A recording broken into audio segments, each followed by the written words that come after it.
Hello, beer tubers, and welcome to another beer review with me, Peter, the master of hobbits, sitting outside in the evening. But we got a bit of a light on the camera that should work well enough, I think. It's not completely dark yet, so we'll do this one and get warm with this big, heavy beer. We're finishing big today with a big barrel-aged stout and 15% that I picked up on Beerdome. So thanks a ton to Beerdome for the beer. This is part of Beerdome's latest big American release with loads of crazy American beers.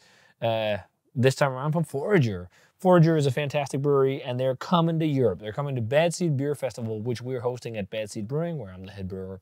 And, I've been working there for a while, and it's so fun to see the festival evolve. Now we've got American brewers coming, which is amazing. So Forager's coming, but they're also going to Brewskival. And because of that, we're getting some Forager releases in Europe again. It's been a while.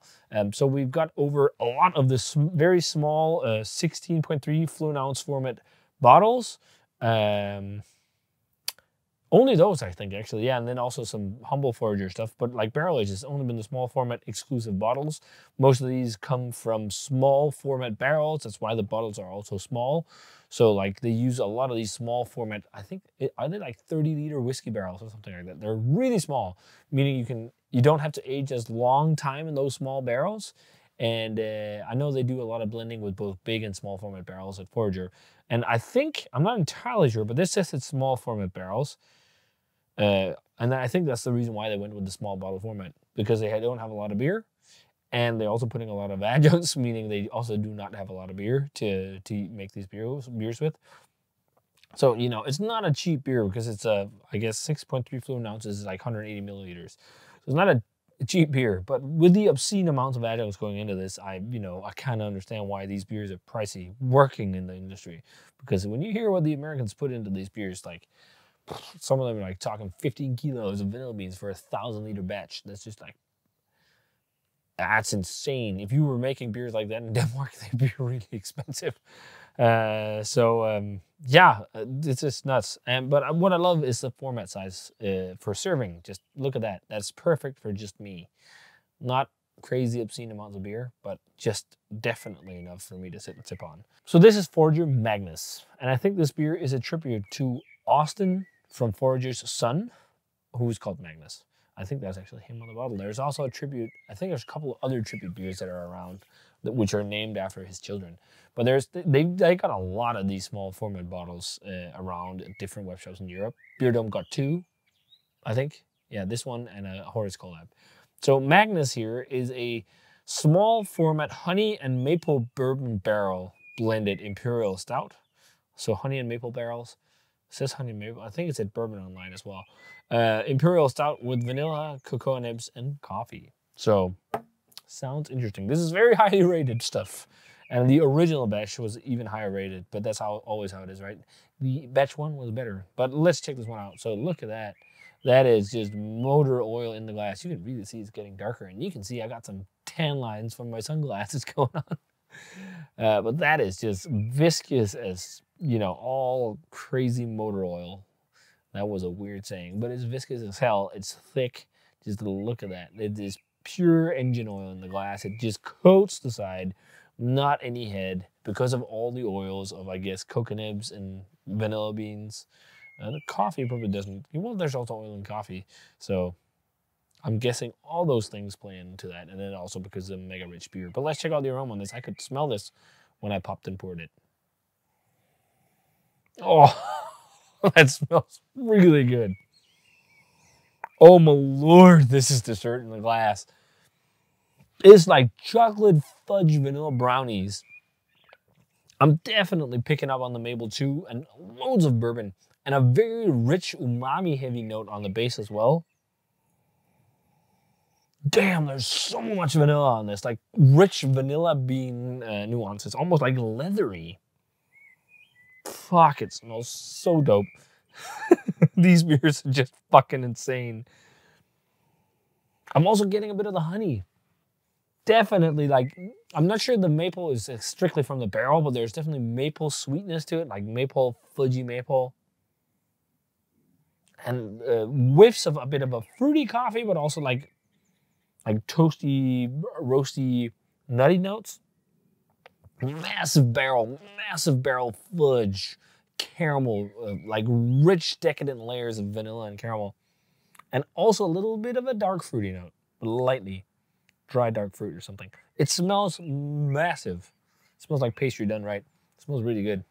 I think the vanilla is what dominates most for me in chocolate, as it is right now, in barrel. Loads of barrel, which is what's important. Well, let's try it. Cheers, and thanks to Beerdome for the beer.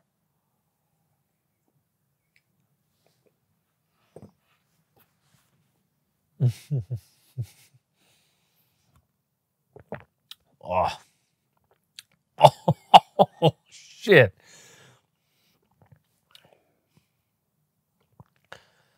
Man, really decadent and rich mouthfeel, but I don't think it's too much.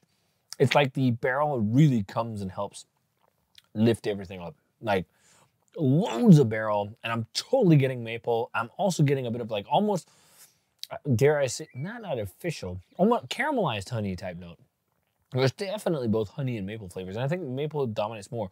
Loads of vanilla, loads of cherry barrel, drying, rich cherry, slightly roasty, toasty barrel flavor, vanilla, fudgy bourbon, hints of dark fruit, hints of tobacco, like very rich umami heavy base beer actually, almost like a little bit of licorice to this.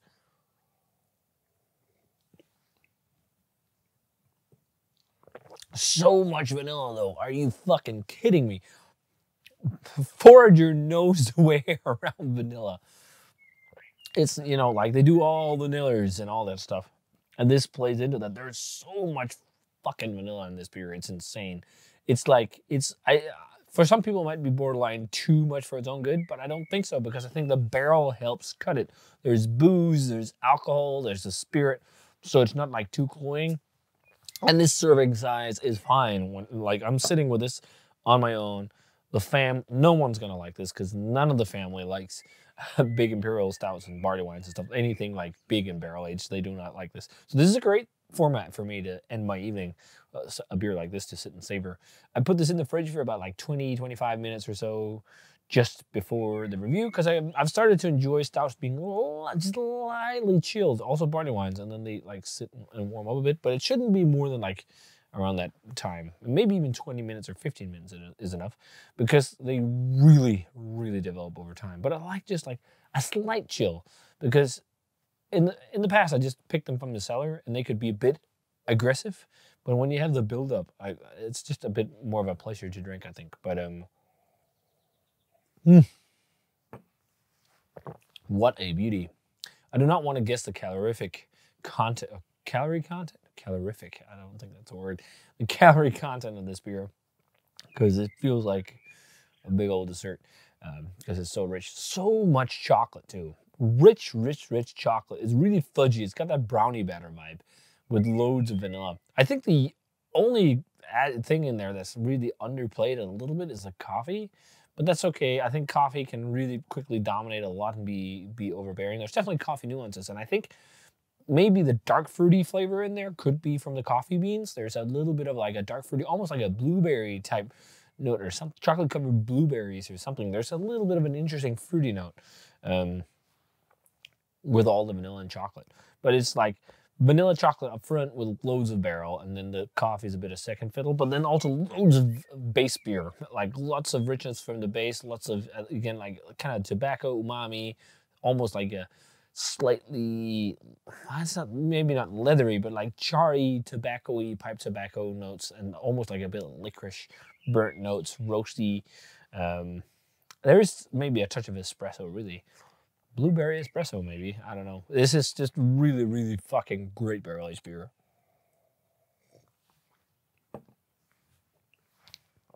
And I expected nothing less. This is just really, really nice. I'm looking forward to see how this warms up and develops in the glass. Especially because I'm sure it's going to get more barrel flavor. No trace of 15%, but I'm sure there's also a lot of sugar in this.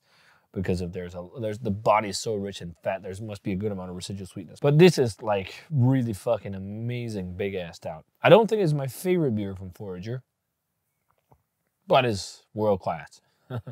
Definitely world class barrel aged beer. I think this might be poured at Bad Seed Beer Fest, or maybe it was an old ale.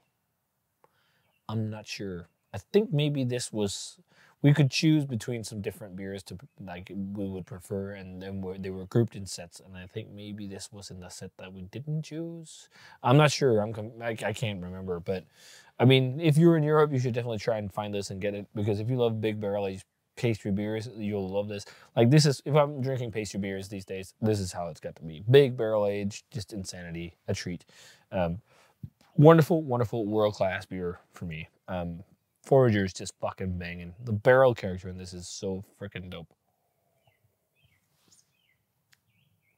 But again, it's not my favorite barrel-aged beer from Forager, but let's see. As it warms, maybe it's going to develop a bit and I'll adjust my grade. But as of right now, it's going to be like a 96, 95, that territory. Just above world-class, I think. Just really, really nice. I think for me to go even more nuts, I think I wanted a bit more richness and layers of barrel and base, but that's about it, really. It's just not having me hit all the high notes. And yeah, I don't know. Sometimes, you know, you get those barrel-aged pastry beers where they have that perfect marriage. For me, often that has been like Anchorage beers, between like adjunct and barrel. Well, also some Forager beers, a lot of different breweries beers. But this one is just like, it's a couple of ladders down. Like a great example of great integration of adjuncts and barrel is like Medianoche Reserve, for example. That is fucking banging. This is also really good. It's got great integration. It's just not for me as high, but let's see. Maybe it will change as this warms, because it's still a bit cool because it's also getting chilly outside. So I will savor this now, and if there's adjustments to the grade, you can find it here. Wonderful stuff. So if you guys had a chance to try Magnus from Forager, this is the 23 bottling. Let me know what you thought of it. Wonderful stuff. Thanks a ton to Beerdome for the beer. We got another one to go. It's a collab between Horace and Forager. It's a barley wine in bourbon, I think, and Pedro Jimenez barrels, sherry barrels, something like that. That sounds banging. So we'll try it one of these days here on a Bornholm. So if you guys had a chance to try this one, let me know. As always, comment, subscribe, check out the Facebook fan page, Twitter, and Instagram. Give the video a thumbs up, enjoyed it, and ring the bell for future notifications about videos. And I want to say cheers in delicious barrel-aged beer and get inside before the mosquitoes eat me up, and see you guys in another beer review.